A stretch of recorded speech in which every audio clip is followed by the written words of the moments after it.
আসসালামু আলাইকুম ওয়া রাহমাতুল্লাহি ওয়া বারাকাতুহু। আল্লাহ তাআলার দরবারে শুকরগুজার হচ্ছি, শুকরিয়া আদায় করছি যে আল্লাহ পাক রব্বুল আলামিন আমাদেরকে পবিত্র কোরআনুল কারীমের তাফসীর শোনার এই ক্লাসে যুক্ত হওয়ার তৌফিক দান করেছেন।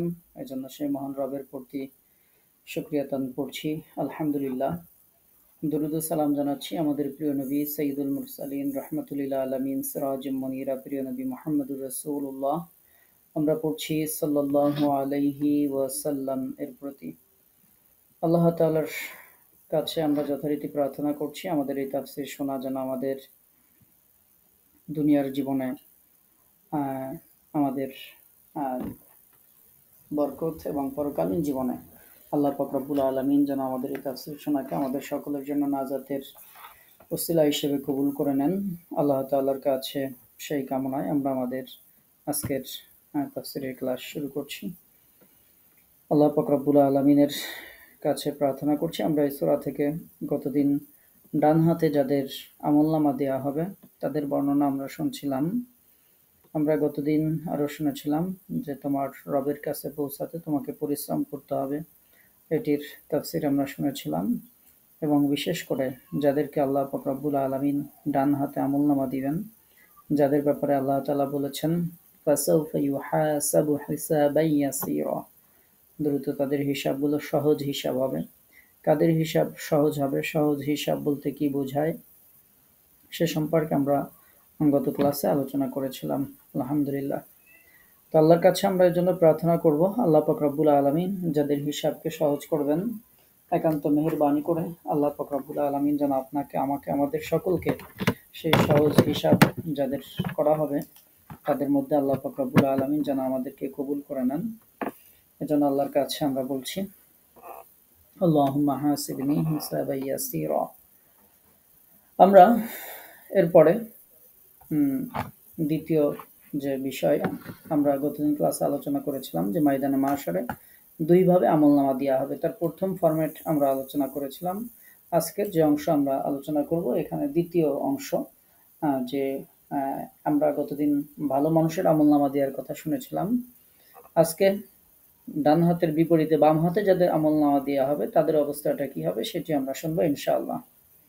আল্লাহ তাআলা বলছেন সূরা আল ইনশিকাক, পবিত্র কোরআনের 84 নম্বর সূরা, এই সূরার 10 নম্বর আয়াতে ওয়া আম্মা মান উতিয়া কিতাবাহু ওয়ারাআ যাহরি ওয়া আম্মা, এবং তার ব্যাপার হচ্ছে মান উতিয়া, যাকে দেয়া হবে কিতাবাহু, তার কিতাব, কিতাব এটার ব্যাখ্যা আমরা করেছিলাম, এই কিতাব মানে হচ্ছে আমলনামা, যাকে তার আমলনামা দেওয়া হবে ওয়ারাআ যাহরি, ওয়ারাআ পিছনে, যাহরিহি তার পিঠের পেছনে, যাকে তার পিঠের পেছনে আমলনামা দেওয়া হবে।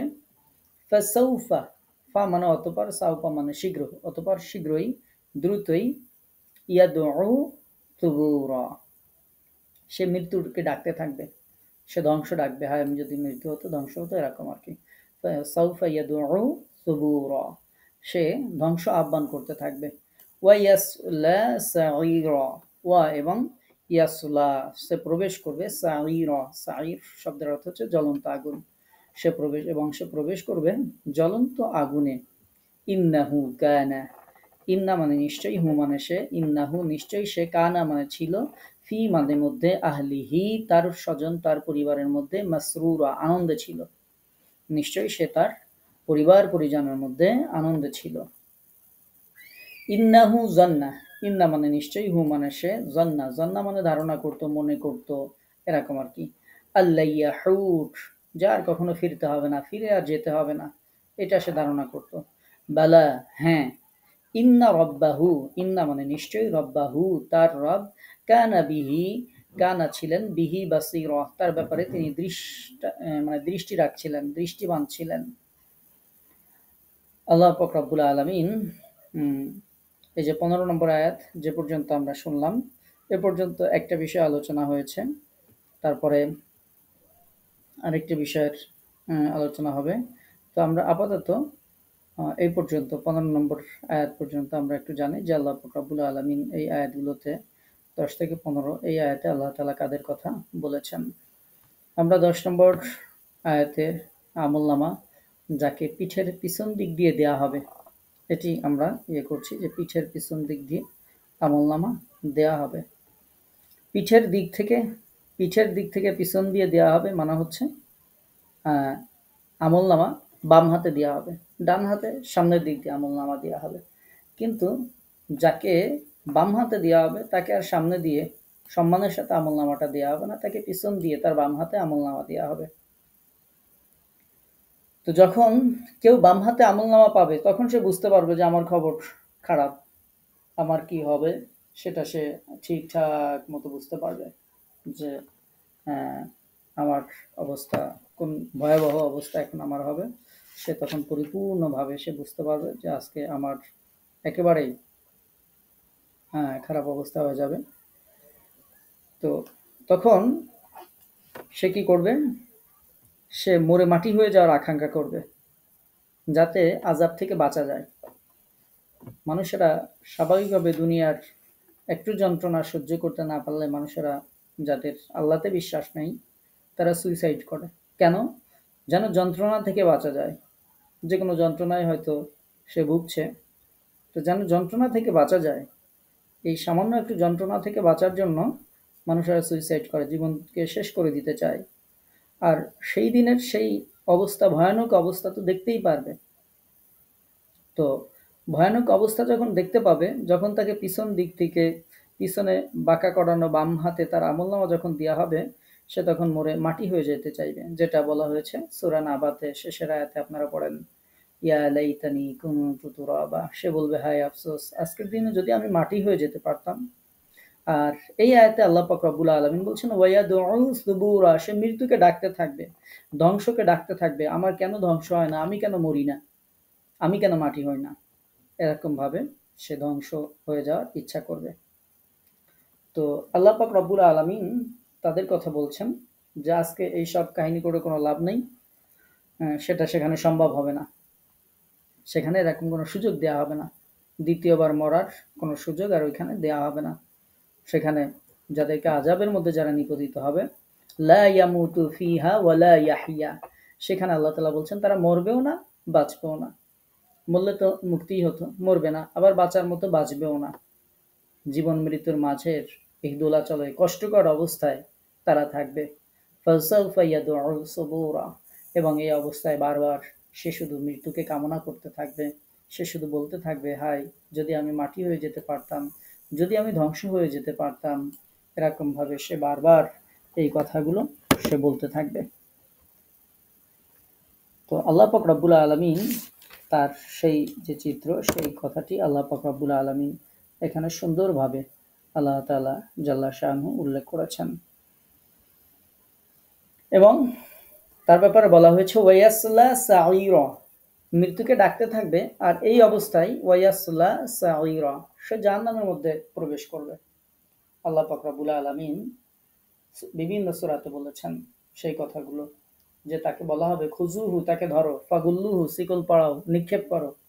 তো তাকে ধরা হবে, শিকল পরানো হবে, খুব লাঞ্ছনার সাথে, অপমানের সাথে তাকে অ্যারেস্ট করা হবে, গ্রেপ্তার করা হবে, জাহান্নামকে হাজির করা হবে, জাহান্নাম হুঙ্কার দিতে থাকবে। ওয়ায়াসলা সাঈরা, সেই জাহান্নামের মধ্যে, জাহান্নাম সাঈরা মানে হচ্ছে জ্বলন্ত আগুন, যে আগুন উত্তপ্ত জ্বলছে, এই জ্বলন্ত আগুনের মধ্যে ওয়ায়াসলা, সে প্রবেশ করবে। এবং সে তখন তো আগে থেকেই এটা সে বলতেই থাকবে যে আমি যদি মাটি হয়ে যেতাম, কিন্তু এই অবস্থায় সে তাকে জাহান্নামে দাখিল করা হবে। এটা কেন? কারণ হচ্ছে ইন্নাহু কানা ফি আহলিহি মাসরুরা, সে দুনিয়াতে তার পরিবার পরিজনের মধ্যে সে মাসরুরা, আনন্দ উল্লাসে দিন যাপন করত। এখন আপনারা প্রশ্ন করতে পারেন উস্তাদ, তাহলে কি পরিবারের পরিজনের মধ্যে আনন্দ থাকলে কি জাহান্নামে চলে যেতে হবে? না, পরিবারের পরিজনের মধ্যে আনন্দ থাকলেই আপনাকে আমাকে জাহান্নামে যাইতে হবে না। তাহলে ব্যক্তি কেন জাহান্নামে যাবে? যদি পরিবারের সাথে আনন্দে থাকলে যদি জাহান্নামে যাওয়া না লাগে, তাহলে ওই ব্যক্তি কেন জাহান্নামে যাবে? ওই ব্যক্তি জাহান্নামে যাবে এই জন্য, সে পরিবার পরিজনের মধ্যে আনন্দ দিন যাপন করত, তার মধ্যে একটা কোয়ালিটি ছিল, সে হচ্ছে আখেরাতের প্রতি উদাসীন হয়ে আনন্দ দিন যাপন করত। আখেরাতে সে বিশ্বাস করতো না, অথবা বিশ্বাস করলেও গুরুত্ব দিত না, অথবা ভাবলেও সে ভাবতো যা হয় হবে পরে দেখা যাবে। আল্লাহর ইবাদতের প্রতি মনোযোগী ছিল না, সালাত আদায় করতো না, তারপরে যা যা করার আল্লাহ যেগুলো নিষেধ করেছেন সেগুলো করে ফেলতো। এইগুলোর কোনো তোয়াক্কা সে করতো না। তো এই আখেরাতের প্রতি উদাসীন হয়ে আনন্দ উল্লাসে দিন যাপন করার কারণে, এখানে আপনাদেরকে মনে রাখতে হবে এই শব্দটা, যে আখেরাতের প্রতি উদাসীন হয়ে আনন্দ উল্লাসে দিন যাপন করার কারণে তার এই অবস্থা হবে। এজন্য আল্লাহ তাআলা বলেছেন, ইন্নাহু কানা ফি আহলিহি মাসরুরা, সে তার পরিবার পরিজনের মধ্যে পরকালের প্রতি উদাসীন হয়ে আনন্দ উল্লাসের সাথে সে দিন যাপন করত, সে দিন কাটাতো। এবং সে কি করত? ইন্নাহু জান্নাহ, সে ধারণা করত, মনে করত, আল্লাহ ইয়াহুর, আর কখনো ফিরতে হবে না, যা হয় এখানেই হবে। যেমন ভাবে মানুষেরা বলে যে দূরের আওয়াজ কিলাপ শুনে মাঝখানে তার বেজায় ফাঁক, এরপরে খাও দাও ফুর্তি করো, আগামীকাল বাঁচবে কিনা বলতে পারো, এরকম বিভিন্ন যে কথাগুলো আমাদের সমাজে বলা হয়, যা হয় হবে, তখন দেখা যাবে, হ্যাঁ, মূল্য তো মাটি হয়ে যাবে, এই হবে সেই হবে। তো সে আল্লাহ ইয়াহুর, সেটা বিশ্বাস করতো না যে পুনরায় তাকে উত্থিত হতে হবে, তার রবের কাছে ফিরে যাওয়ার ব্যাপারে সে বিশ্বাসী ছিল না। এবং হিসাব নিকাশ যে সেখানে হবে, এটাতেও সে এত বেশি বিশ্বাসী ছিল না। কারণ সে পুনরুত্থানে এবং আখেরাতের ব্যাপারে সে মিথ্যা আরোপ করত। আখেরাতের এই ব্যাপারে, আখেরাতের জবাবদিহির ব্যাপারে, এটা তার মনের মধ্যে ওরকম বিশ্বাস ছিল না। যা হয় হবে, পূর্বপুরুষ হয়ে গেছে, আমরাও চলে যাব। কিন্তু সেখানে যাওয়ার পরে যে হিসাব হবে, কিতাব হবে, তারপরে আমলনামা দেওয়া হবে, জান্নাত জাহান্নাম আছে, এগুলোর ব্যাপারে সে ডোন্ট কেয়ার। কোনো ধরনের এগুলো সে কিছুই মনে করতো না। আল্লাহ পাক রব্বুল আলামিন বলছেন যে এই সমস্ত অপরাধের কারণে তাকে বাম হাতে পিছন দিক দিয়ে আমলনামা দেওয়া হবে, সে মৃত্যু কামনা করবে, এই অবস্থায় তাকে জ্বলন্ত আগুনে প্রবেশ করানো হবে। তার অপরাধ ছিল সে আখেরাতের প্রতি উদাসীন হয়ে পরিবার পরিজন নিয়ে সে আনন্দে মতোয়ারা হয়ে জীবনযাপন করত এবং সে মনে করত যে তাকে কখনো ফিরে যেতে হবে না। আল্লাহ তাআলা বলছেন যে বালা, হ্যাঁ, ইন্না রব্বাহু কানা বিহি বাসীরা, নিশ্চয়ই তার রব তার উপর সম্যক দৃষ্টিদানকারী, মানে দৃষ্টি রাখতেন। তার মানে হচ্ছে সে যা মনে করতো তা ঠিক নয়, সে অবশ্যই তার রবের কাছে ফিরে যাবে এবং অবশ্যই সে পুনরুত্থিত হবে। সে তার রবকে ভুলেছিল, কিন্তু ইন্না রব্বাহু, তার রব কানা বিহি বাসীরা, তার প্রতি দৃষ্টি রাখতেন। আল্লাহ পাক রব্বুল আলামিন তার প্রতি দৃষ্টি রাখতেন, আল্লাহ তাআলা তার প্রতি সম্যক দৃষ্টি দিতেন। আল্লাহ পাক রব্বুল আলামিনের নজরের মধ্যেই সে ছিল, কিন্তু ব্যক্তি এরকম অপরাধী ছিল। আল্লাহ পাক রব্বুল আলামিন এই ব্যক্তির কথা আরো উল্লেখ করেছেন যে সে যখন ইমানদারদেরকে উপহাস করত, তখন সে ওয়ানকালিবু ইলা আহলিহি, সে ফিরে যেত তার পরিবারের কাছে। অন্য একটি সূরার মধ্যে আপনাদেরকে শুনিয়েছি, বিগত সূরার মধ্যে, যে সে যখন ইমানদারদেরকে উপহাস করত, ইমানদারদেরকে উপহাস করে পরিবারের কাছে আনন্দের সাথে সে আবার ফিরেও যেত। এই যে আনন্দের সাথে পরিবারের কাছে ফিরে যাওয়া, আখেরাতে উদাসীন হয়ে দিন যাপন করা, এই জন্য সে জাহান্নামে প্রবেশ করবে এবং তার অবস্থা হবে এই, এবং তাকে বাম হাতে আমলনামা দেওয়া হবে। এরপরে আমরা যে অংশটুকু আরো একটু সামনে আমরা আগাইতে পারবো, যেহেতু সময় আছে। আল্লাহ 15 নম্বর আয়াত পর্যন্ত আমরা শুনলাম। আল্লাহ পাক রব্বুল আলামিন এরপর আল্লাহ তাআলা জাল্লা শানহু যে তার যে কথাটি আমরা শেষ আয়াতটা পড়ে তারপরে সামনে আগাচ্ছি, যে সে যে মনে করতো যে আর কখনো তাকে আল্লাহর সম্মুখে বিচারের জন্য উপস্থিত করা হবে না, মৃত্যুর পর তাকে জীবিত করা হবে না, এই কথা সে মনে করতো। তো এরবার মুফাসসিরিনে কেরামগণ বলছেন যে আল্লাহ তাআলা অবশ্যই তাকে জীবিত করবেন। প্রথমবার তিনি যেভাবে সৃষ্টি করেছেন, দ্বিতীয়বারও সেভাবে সৃষ্টি করবেন। অতঃপর তিনি তাদেরকে পাপ এবং সৎ কাজের প্রতিফল দান করবেন। তিনি তাদের প্রতি সবিশেষ দৃষ্টি রাখেন, তারা যা কিছু করেছে সে সম্পর্কে আল্লাহ তাআলা পরিপূর্ণ ওয়াকিফাল। তো মানুষেরা যাই মনে করুক, আল্লাহ পাক রব্বুল আলামিন বলছেন আন-নুসাউইয়া বানানা, আমি এমনভাবে পুনরায় সৃষ্টি করা হবে যে মানুষের প্রত্যেকটি আঙ্গুলের অগ্রভাগে যে রেখা আছে, এই রেখাগুলো যেমন ছিল ঠিক এই অবস্থায় আপনার ফিঙ্গারপ্রিন্ট যা ছিল, এই ফিঙ্গারপ্রিন্ট দিয়েই আপনাকে তৈরি করা হবে, পুনরায় আবার এভাবে সৃষ্টি করা হবে। আল্লাহ পাক রব্বুল আলামিন আবার পুনরায় সৃষ্টি করবেন। তো আল্লাহ তাআলা জাল্লা শানুহু এত সূক্ষ্মভাবে সৃষ্টি করবেন, আন-নুসাউইয়া বানানা, আঙ্গুলের অগ্রভাগটাও ঠিক ওরকম। আল্লাহ তাআলা বলছেন যে তাদেরকে বলে দাও যে শুধু পুনরায় সৃষ্টি করা হবে তা না, তুমি যেমন ছিলে, তোমার আঙ্গুলের অগ্রভাগের রেখাগুলো যেমন ছিল ওই অবস্থায় আমি আল্লাহ তাআলা তোমাকে পুনরায় আবার সৃষ্টি করব। সুতরাং সে যে মনে করতো যে আমার রবের কাছে, সে যে মনে করতো আবার আমাকে ফিরে যেতে হবে না, আল্লাহ তাআলা বলছেন অবশ্যই তোমাকে যেতে হবে, তোমার রবের সামনে দাঁড়াইতে হবে, হিসাব নিকাশের দিন হবে এবং সেই দিন তোমাকে আমি পুনরায় সৃষ্টি করব। এমনকি তোমার আঙ্গুলের অগ্রভাগের রেখাগুলো যেমন ছিল ঠিক সেই অবস্থায় তোমাকে আবার সৃষ্টি করা হবে। এজন্য মানুষ যখন তার অপরাধকে অস্বীকার করবে, আল্লাহ পাক রব্বুল আলামিন একের পর এক প্রমাণ উপস্থাপন করবেন। আপনারা সূরা ইয়াসিনের মধ্যে পড়েছেন যে নাখতিমু আলা আফওয়াহিম ওয়া তুকাল্লিমুনা আইদিহিম, মুখগুলোকে বন্ধ করে দেব, তার হাত আমার সাথে কথা বলবে, পা সাক্ষ্য দিবে দুনিয়ার জীবনে যা করেছিল। এরকম একের পর এক প্রমাণ উপস্থাপন করা হবে। সেখানে বান্দার রেকর্ডগুলোকে হাজির করা হবে। বান্দা যখন বলবে আল্লাহ আমি এটা করি নাই, একটার পর একটা প্রমাণ আল্লাহ পাক রব্বুল আলামিন উপস্থাপন করবেন। সেই সময় এই ফিঙ্গারপ্রিন্ট যা কিছু আছে সবকিছুই আপনার আমার বিপক্ষে সাক্ষ্য দিবে। কোনোভাবেই অস্বীকার কোনো সুযোগ থাকবে না। আল্লাহ তাআলা জাল্লা শানুহু সেটি আমাদেরকে স্মরণ করিয়ে দিচ্ছেন এবং বিশেষ করে যারা দুনিয়া কেন্দ্রিক জীবনযাপন করে আখেরাতকে ভুলে, তাদেরকে আল্লাহ তাআলা স্মরণ করিয়ে দিচ্ছেন যে যারা দুনিয়া কেন্দ্রিক জীবনযাপন করছো আখেরাতকে উদাসীন হয়ে, তারা ভুলে যেও না, তোমরা যে মনে করো যে আমাদেরকে আর ফিরে যেতে হবে না, অবশ্যই তোমাকে ফিরে আসতে হবে। ইন্না রাব্বাহু কানা বিহি বাসীরা, আর তুমি দুনিয়াতে যা কিছু করছো তোমার রব আল্লাহ পাক রব্বুল আলামিন সেগুলো সবকিছু সম্পূর্ণরূপে তিনি দৃষ্টি রাখছেন। আল্লাহ পাক রব্বুল আলামিন তোমার থেকে দৃষ্টি ঘুরিয়ে নেননি, ঠিকই তোমার দিকে প্রত্যেকটা কর্ম তিনি রেকর্ড রাখছেন, তোমার হিসাব নিকাশ সবকিছু তোমাকে দিতে হবে।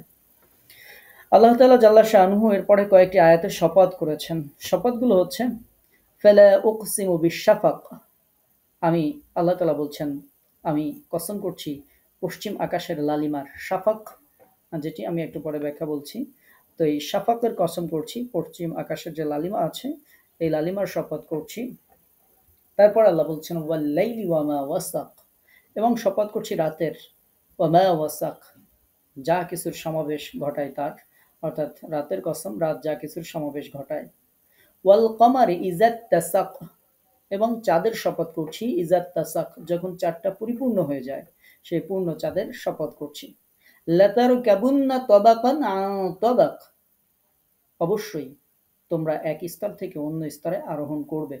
লাতারকাবুন্না, এই যে আপনাদেরকে যে বলি লা মানে অবশ্যই, লাম আলিফে না টানলে অর্থ পরিবর্তন হয়ে যায়। দুআয়ে কুনুতের মধ্যে টানেন নাই, বললাম যে অর্থ চেঞ্জ হয়ে গেছে। আত্তাহিয়াতুতে না টানলে বলেছি অর্থ চেঞ্জ হয়ে যাবে। এই দেখেন এখানে যে লাতারকাবুন্না, লা মানে অবশ্যই, না টানলে এটা অবশ্যই অর্থ দেয়। তারকাবুন্না অবশ্যই তোমরা আরোহণ করবে, লাতারকাবুন্না অবশ্যই তোমরা আরোহণ করবে, রাকেব সাওয়ারি হওয়া। তবাকান আন তবাক, তবাক মানে সিঁড়ি, স্তর আর কি, স্তরে স্তরে তোমরা অবশ্যই আরোহণ করবে। ফামা লাহুম লা ইউমিনুন, অতএব তাদের কি হলো যে তারা ঈমান আনছে না। ফামা লাহুম লা ইউমিনুন, তাদের কি হলো যে তারা ঈমান আনছে না। এরপরে একটি সিজদার আয়াত আছে, তারপরে আমরা আজকেই শেষ করে ফেলবো ইনশাআল্লাহ, যেহেতু আর অল্প একটু আছে। আল্লাহ পাক রব্বুল আলামিন বলছেন ওয়া ইযা কুরিয়া আলাইহিমুল কুরআনু লা ইয়াসজুদুন, আর যখন তাদের কাছে কোরআন তেলাওয়াত করা হয় তখন তারা সিজদা করে না। তো আমরা এই যে আয়াতটা যারা শুনলাম, অবশ্যই আমাদের উপর সিজদা আবশ্যক হয়ে গেছে, আমাদেরকে সিজদা করতে হবে। তো আমরা যেহেতু এই আয়াতটা শুনেছি এবং সিজদার সম্পর্কে আবারও আলোচনা হবে, এজন্য আমরা সিজদাটা একসাথে দিব, অর্থাৎ আমরা একটু পরে সিজদা দিব ইনশাআল্লাহ, যেহেতু সিজদার আয়াত আবারও আমরা তেলাওয়াত করব। তো আল্লাহ পাক রব্বুল আলামিন বলছেন আর যখন তাদের কাছে কোরআন তেলাওয়াত করা হয় তখন তারা সিজদা করে না। ওয়া ইযা কুরিয়া, ওয়া এবং ইযা যখন কুরিয়া তেলাওয়াত করা হয়, আলাইহিম তাদের কাছে, আল কুরআন কোরআন যখন তেলাওয়াত করা হয়, লা ইয়াসজুদুন তখন তারা সিজদা করে না। বালিল্লাযিনা কাফারু, বাল মানে হচ্ছে বরং, আল্লাযিনা কাফারু আল্লাযিনা যারা, কাফারু কুফরি করেছে, ইউকাযযিবুন তারা মিথ্যা আরোপ করেছে, অস্বীকার করেছে। ওয়াল্লাহু আ'লামু বিমা ইউউন, ওয়াল্লাহু এবং আল্লাহ, আ'লামু ভালো করেই জানেন, বিমা ইউউন যে তারা যা পোষণ করছে, অর্থাৎ তারা অন্তরে যা পোষণ করছে। এখানে অন্তরে শব্দটা যদি আমরা যোগ করি তাহলে আয়াতের অর্থটা সুন্দর হবে, যে তারা অন্তরে যা পোষণ করছে আল্লাহ তাআলা সে বিষয়ে খুব ভালো করেই জানেন। ফাবাশশিরহুম বিআযাবিন আলীম, ফা মানে অতএব, সুতরাং এরকম অর্থ। বাশশির সুসংবাদ দিন, হুম তাদেরকে, বিআযাবিন আলীম যন্ত্রণাদায়ক আযাবের সুসংবাদ দিন। আপনারা একটা সুন্দর বিষয় এখানে শিখবেন ইনশাআল্লাহ, যে আল্লাহ তাআলা সুসংবাদের কথা বলছেন, বিআযাবিন আলিম, আবার বলছেন আযাবের কথা, তাদেরকে যন্ত্রণাদায়ক আযাবের সুসংবাদ দাও। ইল্লাল্লাযীনা আমানু, তবে তারা ব্যতীত, আল্লাযীনা আমানু, যারা ঈমান এনেছে, ওয়া আমিলুস সালিহাত, এবং আমলে সালেহ করেছে, নেক আমল করেছে, লাহুম আজরুন গায়রু মামনুন, লাহুম মানে তাদের জন্য, আজরুন মানে পুরস্কার, এত বেশি পুরস্কার রয়েছে, গায়রু মামনুন যা কখনো শেষ হওয়ার নয়, যা কখনো শেষ হবে না। কিন্তু যারা ঈমান এনেছে এবং সৎকর্ম করেছে তাদের জন্য রয়েছে নিরবিচ্ছিন্ন পুরস্কার, প্রতিদান, যেটি কখনো শেষ হবার নয়। তাহলে আমরা যেটুকু করলাম, জানলাম, এইটুকুর অর্থটা আমরা বা তাফসীরটা আমরা একটু জানার চেষ্টা করি। আমরা 16 নম্বর আয়াত থেকে শুরু করছি, যে ফালা উকসিমু বিশ-শাফাক, ফালা উকসিমু বিশ-শাফাক, অতএব আমি শপথ করছি পশ্চিম যে আকাশ আছে, পশ্চিম আকাশের, অথবা আমি শপথ করছি যে শাফাক, আগেই বলেছি যে লালিমা, দেখবেন যে সূর্য ডুবে যাওয়ার পরে পশ্চিম আকাশের দিকে তাকাইলে একটু লাল লাল রেখা দেখা যায়, এবং এই শাফাক, ইমাম আবু হানিফা রাহিমাহুল্লাহর মতে এই শাফাক যতক্ষণ পর্যন্ত দেখা যায় ততক্ষণ পর্যন্ত মাগরিবের ওয়াক্ত থাকে। তো এজন্য এই যে লালিমা, সূর্য ডুবার পরেও পশ্চিম আকাশে যে লাল আভা দেখা যায়, এটার শপথ করছি। আবার কোথাও বলা হয়েছে যে আমি শপথ করছি সরাসরি পশ্চিম আকাশেরও কোথাও কোথাও অর্থ করা হয়েছে। তো আমরা দুইটি অর্থই আমরা গ্রহণ করছি, যে আমরা যদি অর্থ করেন যে আমি শপথ করছি পশ্চিম আকাশের লালিমার, সেটাও হবে, যদি কেউ বলেন যে আমি পশ্চিম আকাশের শপথ করছি, সেটাও হবে। তো এখানে আল্লাহ পাক রব্বুল আলামিন কয়েকটি বিষয়ের শপথ আল্লাহ তাআলা করেছেন, যে একে একে একটু খেয়াল করি। 3টি বস্তুর শপথ করে মানুষকে আবার আল্লাহ পাক রব্বুল আলামিন আয়াতে বর্ণিত বিষয়ের প্রতি মনোযোগী করেছেন।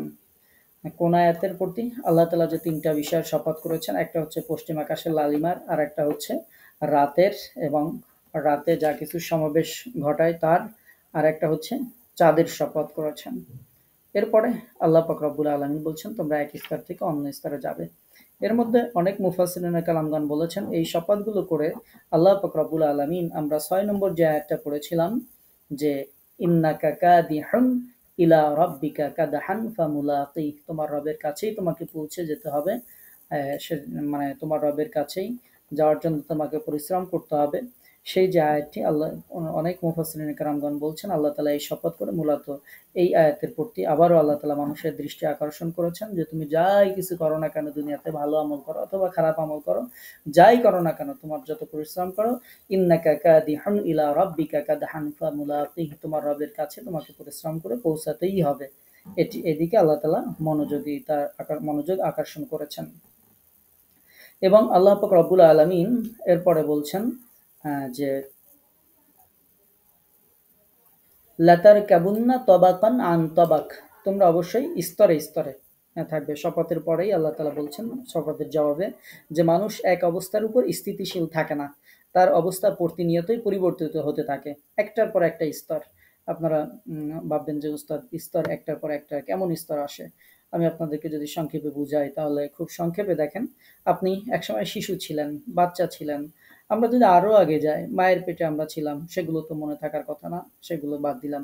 দুনিয়াতে যখন আসলাম, আপনার যখন থেকে মনে পড়ে তখন আপনি দোলনায় বা ছোট্ট কোনো রকম হাঁটতে পারতেন, এরকম যতটুকু আপনার আমার মনে আছে, সেই অবস্থা থেকে চিন্তা করুন যে সেই সময় আপনি একসময় দোলনায় ছিলেন, দোলনায় থেকে আপনার একসময় শৈশব কেটেছে, শৈশবের পরে আপনি একসময় কৈশোরে পদার্পণ করেছেন, কৈশোরে পদার্পণ করার পরে একসময় আপনার চেহারা ছবি অনেক সুন্দর হয়েছে, আপনি এরপরে যৌবনে পদার্পণ করেছেন, তখন আপনার চেহারা ছবি আরো সবকিছু আরো সুন্দর হয়েছে, আপনার চামড়াগুলো টাইট ছিল, অনেক সুন্দর ছিল, চেহারায় লাবণ্য ছিল, দীপ্তি ছিল।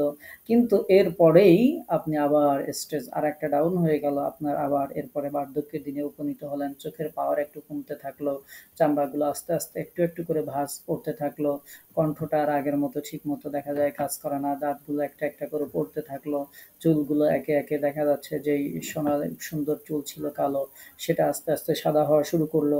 এভাবে আপনি একের পর এক স্টেজ পার করছেন জীবনের, আপনি, আমি, আমরা সবাই।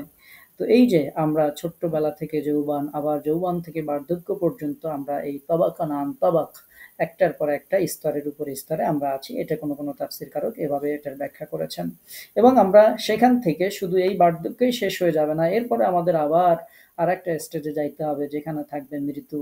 এই মৃত্যুটাই আবার শেষ হবে না, মৃত্যুর পরে আবার আপনাকে আরেকটা স্টেজে যাইতে হবে যেটাকে বলা হয় আলামে বারজাক, যেখানে আপনি মৃত্যু এবং কিয়ামতের মাঝখানে যতদিন থাকবে ততদিন পর্যন্ত আপনি সেই বারজাকের জিন্দেগিতে থাকবেন। এটা হচ্ছে একটা স্টেজ, এর একটা তবাক, একটা স্তর। এরপরে শুধু এটাই শেষ হবে না, বারজাকের জীবন থেকে আবার আপনি পুনরুজ্জীবিত হবেন, আপনাকে আবার আল্লাহ তাআলা পুনরায় জীবন করবেন। এই পুনরুত্থানেই শেষ হবে না, এরপরের স্টেজে আপনাকে আবার যেতে হবে, পুনরুজ্জীবন থেকে হাসরের ময়দান হবে, সেখানে আপনাকে সমবেত হতে হবে, সেখান থেকে আপনি মাপ পাবেন না, সেই হাসরের ময়দানে আপনাকে যাইতে হবে। এরপরে এই স্টেজের পরে আবার নতুন স্টেজ আসে যে হিসাব নিকাশ হবে, সেখানে আপনাকে সমবেত হতে হবে। এরপরে আপনাকে হয় শাস্তি অথবা শান্তি, যে কোনো একটার ফয়সালা দেওয়া হবে, সেই স্টেজে আপনি যাবেন। এভাবে একের পর এক মঞ্জিল আপনাকে অতিক্রম করতে হবে, একের পর এক স্টেজ আপনাকে অতিক্রম করতে হবে। আমরা একটা স্টেজে আছি, আমরা এর আগে অনেকগুলো স্টেজ আমরা পার করে এসেছি, অনেকগুলো তাবাক আমরা পার করে এসেছি। আল্লাহ তাআলা আমাদের পিতা আদম আলাইহিসসালামের পিঠ থেকে, আপনারা যে হাদিসগুলো, সেই হাদিসগুলো বলতে গেলে সময় লাগবে। আল্লাহ তাআলা আমাদের রূহগুলোকে তৈরি করলেন, রূহগুলোকে তৈরি করে আল্লাহ পাক রব্বুল আলামিন রেখে দিলেন। রেখে দেওয়ার পরে ক্রমান্বয়ে আল্লাহ পাক রব্বুল আলামিন তার পরিকল্পনা অনুযায়ী এই পৃথিবীর যেই দেশে যেই পিতামাতার উদরে আমাদেরকে পাঠানোর পরিকল্পনা আল্লাহ তাআলা করেছেন, সেই পরিকল্পনা অনুযায়ী সেখানে আমাদেরকে আল্লাহ তাআলা পাঠাইলেন। পাঠানোর পরে সেখানের একটা জগৎ ছিল, জীবিকা ছিল, সবকিছু ছিল। সেটার পরে আমরা আলামুল বাতান থেকে আলামুদ দুনিয়াতে আমরা চলে আসলাম। এভাবে কয়েকটা স্টেজ অলরেডি আমরা পার করে এসেছি এবং সামনে আমাদের যত স্টেজের কথা আপনারা শুনাইলাম, আরো এতগুলো স্টেজ আপনার আমার জন্য অপেক্ষা করছে, যেগুলো আপনাকে আমাকে চাইলেও অতিক্রম করতে হবে, না চাইলেও অতিক্রম করতে হবে, মাপ পাওয়ার কোনো সুযোগ নেই। তো আমাদেরকে মনে রাখতে হবে এই স্টেজগুলো আমরা যদি অতিক্রম করতে চাই, তাহলে একমাত্র আল্লাহ তাআলা তিনি আমাদের মাবুদ। তার প্রতি আমরা দৃঢ়ভাবে বিশ্বাস স্থাপন করতে হবে এবং তিনি বান্দাদের কর্মকাণ্ড নিজস্ব প্রজ্ঞা এবং রহমতে তিনি নিয়ন্ত্রণ করেন। আর আমরা যারা বান্দা আছি, আমরা সবাই আল্লাহ তাআলা মুখাপেক্ষী, আমরা সবাই অপারগ। মহান আল্লাহ তাআলা পরাক্রমশালী, দয়ালু, আল্লাহ তাআলার কর্তৃত্বেই সবকিছু। তো এভাবে আল্লাহ পাক রব্বুল আলামিনের কাছে আমরা দোয়া করব, প্রার্থনা করব, আল্লাহ তাআলা যেন প্রত্যেকটি স্টেজ আমাদেরকে ঈমানের সাথে, আমলের সাথে, সহি সালামতে, আল্লাহ পাক রব্বুল আলামিন সম্মান ও ইজ্জতের সাথে, কল্যাণের সাথে আল্লাহ তাআলা যেন আমাদেরকে অতিবাহিত করার তৌফিক দান করেন। আল্লাহ পাক রব্বুল আলামিন এরপরে বলছেন, ফামা লাহুম, তাদের কি হলো, লা ইউমিনুন, তারা কেন বিশ্বাস স্থাপন করে না। আল্লাহ তাআলা জাল্লা শাআনুহু নিজেই বলছেন যে তাদের কি হলো, তারা কেন বিশ্বাস স্থাপন করে না। আহ আমরা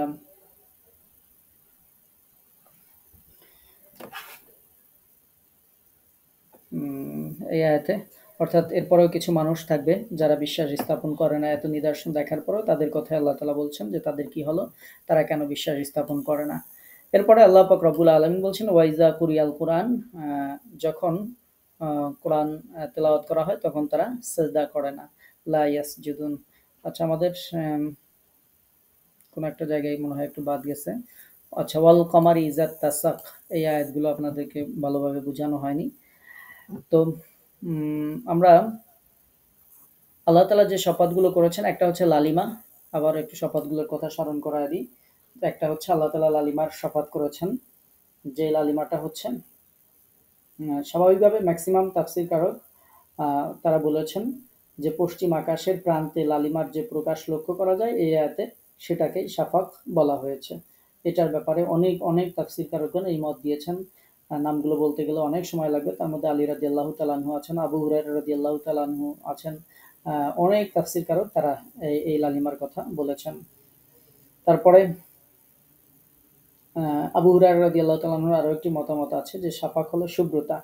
তারপরে আল্লামা মুজাহিদ রাহিমাহুল্লাহ বলেছেন যে কিনারা বা প্রান্তের যে লালিমা, এটাকে শাফাক বলা হয়। সেটা সূর্য উদয়ের পূর্বে যেমন আমরা আকাশে দেখতে পাই, আবার সূর্যোদয়ের পরেও আমরা দেখতে পাই, এটাকে লালিমা বলা হয়।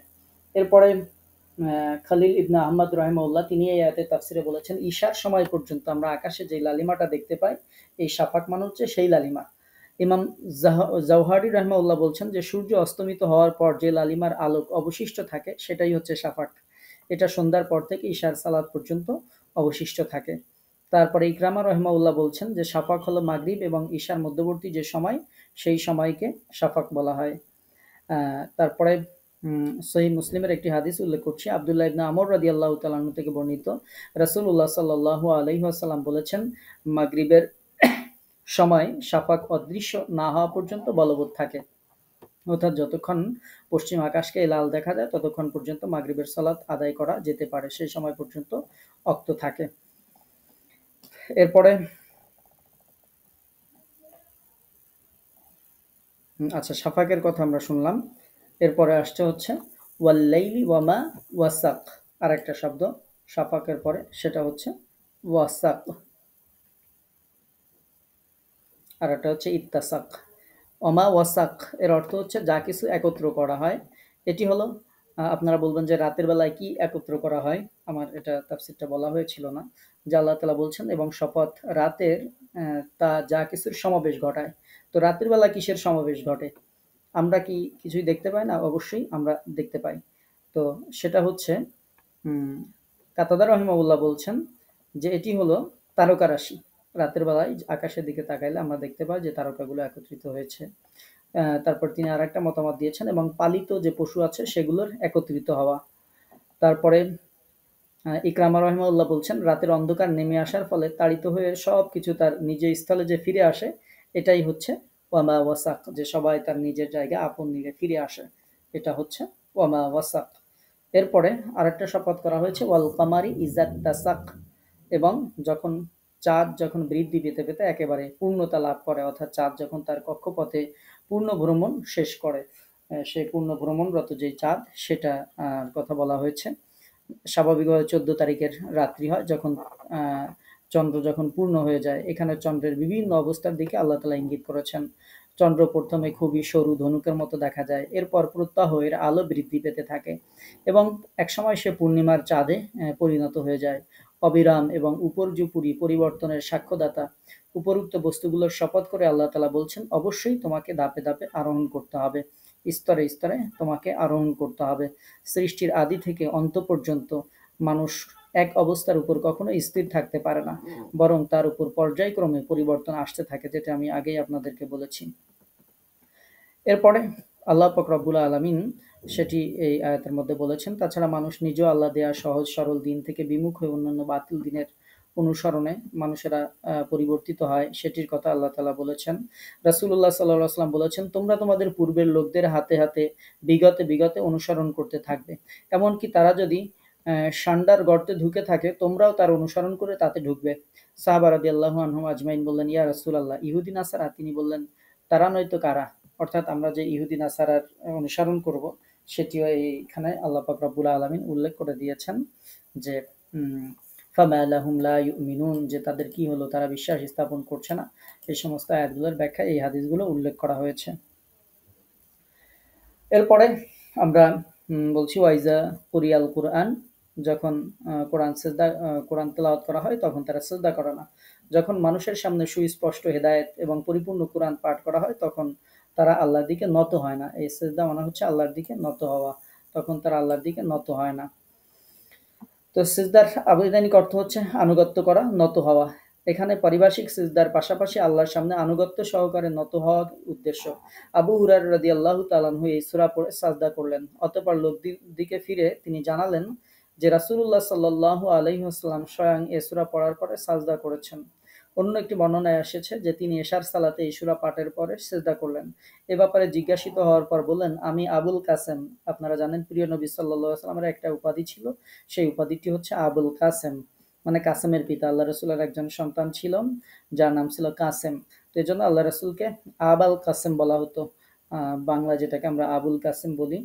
তো তিনি বলছেন যে আবুল কাসেম অর্থাৎ মোহাম্মদ সাল্লাহ আসলামের পিছনে আমরা সাজদা করেছি, সুতরাং তার সাথে মিলিত হওয়ার আগ পর্যন্ত সেজদাই করব। তার সাথে মিলিত হওয়া মানে আমরা আবার মরে রাসূলের কাছে যাওয়া পর্যন্ত সেজদাই করতে থাকবো। হাদিসটি সহিহ বুখারী আছে এবং সহিহ মুসলিমে এই হাদিসটি উল্লেখ করা আছে। সুতরাং আমাদেরও দায়িত্ব হচ্ছে যখন আমরা কোরআন তেলাওয়াত করি তখন অবশ্যই আমরা আল্লাহর যে সিজদার কথা যেখানে আছে, অবশ্যই আল্লাহর কাছে আমরা নত হব, আল্লাহর কাছে আমরা সিজদা অবনত হব। আমরা আল্লাহ পাক রব্বুল আলামিনের কাছে আমাদের মাথাকে আমরা নত করে দিব। আল্লাহ পাক রব্বুল আলামিন যাদের কথা বলেছেন যে তাদের কি হলো, তারা ঈমান আনে না এবং যখন কোরআন তেলাওয়াত করা হয় তখন তারা কোরআন শুনে তারা সিজদা করে না। কোরআন শুনে বিনীত হৃদয়ে, সম্ভ্রমে, আশা আকাঙ্ক্ষার সাথে সাজদায় অবতীর্ণ তারা হয় না। তাদেরকে এটা থেকে কে বিরত রাখে? এই কাফেররাই তো উল্টা অবিশ্বাস করে, মিথ্যা সাব্যস্ত করে এবং হকের বিরোধিতা করে। তারা হঠকারিতা এবং মন্দের মধ্যে ডুবে আছে। তারা মনের কথা গোপন রাখলেও আল্লাহ তাআলা সে সবকিছু খুব ভালোভাবেই আল্লাহ পাক রব্বুল আলামিন খুব সুন্দর করেই তিনি জানেন। তো আল্লাহ পাক রব্বুল আলামিন এরপরে বলছেন বালিল্লাযিনা ইউকাজ্জিবুন, বালিল্লাযিনা কাফারু ইউকাজ্জিবুন, যারা অবিশ্বাস করেছে, মিথ্যা প্রতিপন্ন করেছে, তাদের ব্যাপারে বলা হয়েছে, হে নবী তুমি তাদেরকে জানিয়ে দাও, যে কাফেরদেরকে জানিয়ে দাও যে আল্লাহ তাআলা তাদের জন্য আহ, আল্লাহ তাআলা যেহেতু তাদের কর্মগুলো জানেন, আল্লাহু আ'লামু বিমা ইউউন, তারা যা কিছু করছে আল্লাহ যেহেতু জানেন, সুতরাং তুমি তাদেরকে জানিয়ে দাও, ফাবাশশিরহুম, তাদেরকে খবর দিয়ে দাও, সুসংবাদ দাও, বিআযাবিন আলিম। আপনারা বলবেন যন্ত্রণাদায়ক শাস্তির আবার সুসংবাদ কিভাবে হয়? আমরা মনে করেন আপনার সন্তান অপরাধ করলো, তখন আমরা কি বলি যে আজকে আসো, তোমার বাবা আসুক, খুব সুন্দর তোমার জন্য ব্যবস্থা করে রাখবো। তো এই ব্যবস্থা মানে এই না যে খুব সুন্দর খাবার ব্যবস্থা করে রাখবো, এই ব্যবস্থা মানে সেই ব্যবস্থা না। এই ব্যবস্থা মানে হচ্ছে আজকে আসো, তোমার বাবা আসুক, সুন্দর মতো মারির ব্যবস্থা করে রাখবো। তো সেটাকে আমরা খুব সুন্দর করে বলে থাকি উপহাসের ছলে। তো আল্লাহ পাক রব্বুল আলামিন সেভাবে উপহাসের ছলে কাফেরদেরকে বলছেন, হে নবী ফাবাশশির, তুমি তাদেরকে সুসংবাদ দাও, তাদেরকে বিআযাবিন আলিম, যন্ত্রণাদায়ক শাস্তির সুসংবাদ দাও। মূলত এই সুসংবাদ হচ্ছে তাদের জন্য দুঃসংবাদ, কিন্তু আল্লাহ তাআলা পরিহাসের ছলে তাদেরকে বলছেন যে এটি তাদেরকে সুসংবাদ দিয়ে দাও, যন্ত্রণাদায়ক শাস্তির, যন্ত্রণাদায়ক আযাবের সুসংবাদ দাও, যে দুনিয়াতে তোমরা যাই কিছু করো না কেন, দুনিয়া আখরাত বিমুখ হয়ে যতই তোমরা জীবন যাপন করো না কেন, একটু ওয়েট করো, আল্লাহ তাআলা তোমাদের জন্য সুন্দর ব্যবস্থা রেখেছেন, সেটি হচ্ছে বিআযাবিন আলিম, যন্ত্রণাদায়ক শাস্তির ব্যবস্থা আল্লাহ তাআলা করে রেখেছেন, এটা প্রস্তুত করে রেখেছেন। এরপর কারা সেই শাস্তি থেকে মুক্তি পাবে, আল্লাহ তাআলা সর্বশেষ যে আয়াতটি শুনে আমরা শেষ করব এই সূরা, সেখানে আল্লাহ তাআলা বলে দিয়েছেন যে কারা এই শাস্তি থেকে মুক্তি পাবে। এই শাস্তি থেকে যারা মুক্তি পাবে তারা হচ্ছে যারা এই শাস্তি থেকে রক্ষা পেয়ে উত্তম পুরস্কারের যোগ্য তারাই হবেন যারা ঈমান আনে এবং সৎ কাজ করে। দেখেন আপনারা তো এখন অর্থ জানেন যে ইল্লাল্লাযিনা আমানু, যারা ঈমান এনেছে। শুধু ঈমান আনে বসে থাকলে হবে না যে আমার নামাজ না পড়লে কি হবে, আমার ঈমান তো ঠিকই আছে, এরকম না। ইল্লাল্লাযিনা আমানু, যারা ঈমান এনেছে, ওয়া আমিলুস সালিহাত, এবং নেক আমলসমূহ করেছে। আমল করতে হবে, এমন না যে আমার তো ঈমান আছে, সমস্যা কি, নামাজ না পড়লে কি হবে, ঈমান আমার ঠিক আছে, যাকাত না দিলে কি হবে, অন্য দান সদকা তো ভালোই করি, হজ না করলে কি হবে, অন্য আমল আমার ঠিক আছে। এরকম আমাদের সমাজে মানুষরা বিভিন্ন কথা বলে, কিন্তু আল্লাহ তাআলা এখানে সব কথাগুলোকে নাকচ করে দিয়েছেন। যারা এরকম বলে যে আমরা ঈমান এনেছি কিন্তু তারা আমলে সালেহ করে না, তারা এই আযাব থেকে তারা মুক্তি পেতে পারবে না। এজন্য আল্লাহ পাক রব্বুল আলামিন সুন্দর করে বলে দিয়েছেন যে ইল্লাল্লাযিনা আমানু, যে ঈমান এনেছে, এরপরে ওয়া আমিলুস সালিহাত, এবং নেক আমল করেছে। কোরআন পড়া ভালো আমল, খুব সুন্দর কাজ, সওয়াবের কাজ, কিন্তু পড়ে না, এরকম হইলে হবে না। বরং ওয়া আমিলুস সালিহাত, আমলে সালেহ করতে হবে, না করে পার পাওয়া যাবে না। আল্লাহ তাআলা জাল্লা শানহু এখানে সে কথাই বলেছেন, ঈমান এনেছে এবং সৎ কাজ করেছে। যারা মনে প্রাণে দ্বীনের দাওয়াতকে কবুল করেছে, শুধু কবুল করে নাই, সেই অনুযায়ী তাদের কথায় এবং কাজে তারা তা প্রতিফলিত করেছে। এটাই হচ্ছে ওয়া আমিলুস সালিহাত, যারা সেটাকে সত্যায়ন করেছে, সেগুলোকে সত্যে পরিণত করেছে। ওয়া আমিলুস সালিহাত, যারা নেক আমল করেছে কথায় ও কাজে, সেগুলো আল্লাহর আয়াতগুলো তারা প্রতিফলন ঘটিয়েছে, তাদের ব্যাপারে আল্লাহ পাক রব্বুল আলামিন বলছেন লাহুম আজরুন গায়রু মামনুন। আল্লাহ পাক রব্বুল আলামিন তাদের জন্য রেখেছেন প্রতিদান, পুরস্কার। এমন পুরস্কার রেখেছেন গায়রু মামনুন, যা কখনো শেষ হবার নয়। দুনিয়াতে পরীক্ষায় একজন মানুষ ফার্স্ট হলো, বিশ্ববিদ্যালয়ে ফার্স্ট হলো, মেডিকেলের পরীক্ষায় ফার্স্ট হলো, এই জায়গায় সেই জায়গায় ফার্স্ট হলো, পুরস্কার সীমিত, একবার দুইবার পুরস্কার দেওয়ার পরে শেষ, এবং সেই পুরস্কারও আর বেশি দিন থাকে না, যত বড় পুরস্কারই হোক না কেন। আল্লাহ তাআলা এমন পুরস্কার দিবেন যেই পুরস্কারের কথা দুনিয়াতে কেউ কল্পনা করতে পারে না। দুনিয়ার কোনো চোখ সেটাকে দেখে নাই, দুনিয়ার কোনো কান সেই পুরস্কারের কথা শোনে নাই, দুনিয়ার কোনো অন্তর সেই পুরস্কারের কথা কল্পনাও করতে পারে না। আল্লাহ পাক রব্বুল আলামিন এরকম পুরস্কার দিবেন। লাহুম আজরুন, তাদের জন্য রয়েছে পুরস্কার, গয়রু মামনুন, এত এত পুরস্কার আল্লাহ তাআলা দিবেন যেটা কখনো শেষ হবে না। পরকালীন জীবনের সেই অনাদি অনন্তকালের সেই জীবনে যেই জীবনের শুরু আছে কখনো শেষ হবে না, গোটা জীবনটাই সে পুরস্কার শুধু পেতেই থাকবে এবং এই পুরস্কার কখনো শেষ হয়ে যাবে না। জান্নাতে কখনো আপনাকে বলা হবে না যে তোমার জন্য এই 1,00,000 ফল বরাদ্দ, এগুলো শেষ হলে তোমার এই ফল শেষ, এরকম কোনো বরাদ্দ থাকবে না, লিমিটেশন থাকবে না। সবকিছু হবে আনলিমিটেড। যত পুরস্কার আল্লাহ তালা আপনাকে দিবেন, যা কিছু দিবেন সবকিছু আনলিমিটেড হবে। আল্লাহ পাক রব্বুল আলামিন আনলিমিটেড পুরস্কার জান্নাতের মধ্যে আমাদেরকে দিবেন, যেটি কখনো শেষ হবে না। আব্দুল্লাহ ইবনে আব্বাস রাহিমাহুল্লাহ বলছেন যে এটি কখনো কমিয়েও দেওয়া হবে না। এমন যে না যে বরাদ্দ কখনো কমা দেওয়া হবে, আজকে তুমি পাখির গোশত ভুনা খাইছো বা ইয়ে খাইছো, পরের দিন তুমি এটা পাবে না, মেনু চেঞ্জ করা হবে, এরকম কোনো কিছু হবে না। যে পুরস্কার যেটা আল্লাহ তালা দিবেন সেটা কখনো কমানোও হবে না। এবং ইমাম জাহাক রাহিমাহুল্লাহ বলছেন যে এটি কখনো পরিমাপ করে দেয়া হবে না, যে তোমার জন্য এতটুকু বরাদ্দ, ঠিক আছে তুমি এত কেজি পাবা, এরকম কোনো পরিমাপ করেও আল্লাহ তালা পুরস্কার দিবেন না। তো তাদের এই বর্ণনা থেকে জানা যাচ্ছে যে আল্লাহ তালা এত বেশি পুরস্কার দিবেন যেটার কোনো শেষ নেই, কোনো কমতি হবে না, যেটা মেপেও দেওয়া হবে না। এই দান হবে অফুরান্ত। আল্লাহ তালা সূরা হুদের মধ্যে বলছেন আতাআন গায়রা মাজজুজ, এটা হবে অফুরান্ত দান আল্লাহর পক্ষ থেকে। তো এই জন্য আল্লাহ পাক রব্বুল আলমিনের কাছে আমরা সেই পুরস্কারের আশা রাখি, যেই পুরস্কার হবে অফুরান্ত, যেই পুরস্কারের কোনো শেষ হবে না। আল্লাহ তাআলার কাছে আমরা প্রার্থনা করব, আল্লাহ পাক রব্বুল আলমিন আপনাকে, আমাকে, আমাদের সবাইকে আল্লাহ পাক রব্বুল আলমিন সেই মহা পুরস্কার দানে আল্লাহ তাআলা ভূষিত করুন। এবং যাদেরকে আল্লাহ পাক রব্বুল আলমিন পুরস্কার দিবেন, বিশেষ করে যারা ঈমান এনেছে, আমলে সালেহ করেছে, আল্লাহ তাআলা দয়া করে তাদের মধ্যে আমাদেরকে শামিল করে নিন। কোনো অবস্থায় যেন শয়তানের ওয়াসওয়াসায় অথবা নাফসের তাড়নায় পড়ে আমরা যেন আমাদের ঈমান থেকে, আমল থেকে যেন কোনো অবস্থাতেই দূরে সরে না যায়। আল্লাহ তাআলা আমাদের ঈমান ও আমলের নিরাপত্তা দান করুন। ঈমানের সাথে সালেহ কাজ করার তৌফিক আল্লাহ তাআলা দান করুন। এই কামনায় আমরা আমাদের আজকের তাফসীরের ক্লাস শেষ করছি। ওয়া মা তাওফিক ইল্লা বিল্লাহ।